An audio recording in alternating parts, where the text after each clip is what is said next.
Hello, my name is Keith Gray, and I am from Mission, BC, and I'm 29, and I have liked music since I was born.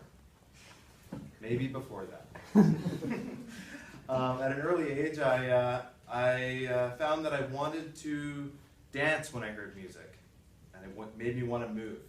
And the earliest time I remember hearing music and wanting to move was when somebody put on Tutti Frutti by Little Richard, and I just moved my chubby body around, and I just loved it, and probably looked really stupid, but it was great. I didn't care back then. Now I do more. No, and then I do remember classical music as well. I remember listening to a Chopin CD my mom gave me, and it wasn't like I divided jazz and classical or anything like that back then. It's just harmony in general just made me want to move. And I remember coming up with these scenarios in my head to just solo piano music, just coming up with scenarios like prancing around my room theatrically. And I don't know even why I would do that, but just images and stuff like that come to my head when I hear music. So I've always kind of been in touch with, having some kind of physical connection to music. And the story that I remember the most was when I got to 8 or 9, I listened to big band music and Benny Goodman and Count Basie and stuff. And I got really into it, and I cranked it in my bedroom, and I was pretending to conduct it. I was feeling like the band was right in front of me, and I was kind of, really getting into it. And my brother came in the room and turned it off and kind of like slammed the door on the way out. And I was really like let down about it. And it kind of hurt my feelings a bit, but I got 3 things out of that. It was my brother hates jazz. I could move to music and be productive while moving to music.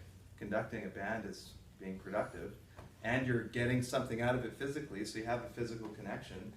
And I was going to have to defend the music I loved the rest of my life. I knew I would have to do that at some point. Because you don't grow out of it when you like it as a kid. Sometimes you don't grow out of it. So somewhere around that time I started taking piano lessons, and I didn't like my teacher. She was too strict and too classical, and I kind of quit it. And I just started playing piano on my own and being solo and blues oriented and kind of boogie woogie stuff that I liked when I was a kid. And I quit lessons altogether, and then I went through high school, and I never auditioned for any of the bands. I never got into anything because I was too afraid to do that because I couldn't read. And I only had this, music I listened to, I played it, and that's all I did. And I never pushed myself any further, academically with music, right? So I didn't do anything. I didn't challenge myself until I got to after high school. I worked kind of digging ditches for like 5 years, and I was at a party, and I wanted to go to Capilano. I always wanted to go there and study jazz, but I didn't think I'd get in because I didn't know how to read.